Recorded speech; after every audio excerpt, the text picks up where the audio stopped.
It's a 1 in 4 chance of any given parents that carry this genes to have a child with SMA, and we have 4 children altogether, and we got 2 without, and 10, 11 years later we had 2 with. Yep. So my mom, she gets me up in the morning, bathroom, get dressed, everything like that. I get breakfast and then I'm off to school pretty quick. That's kind of a morning routine. And I take care of Sean. He's 17, he's 85 pounds.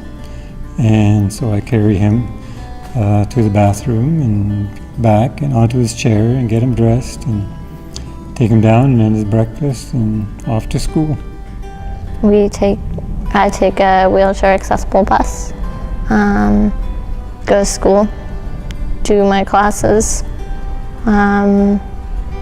then come home, do physio, cram in all possible homework that I have, eat food. Yeah, I want to live on my own. I'm very excited to move out. My mom's very excited for me to move out, so yeah, well, very excited. I'm going to move on to university campus and get a bachelor's in something. There's a lot of stuff that that you and I do that we just take for granted. You know, rolling over, scratching your nose, adjusting your ear because it's folded over into the pillow. All this stuff they need help with, right? And so they'll call.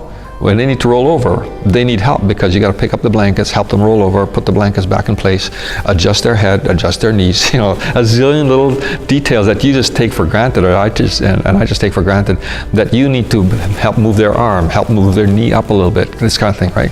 So if they're having a restless night, you may get called a dozen times.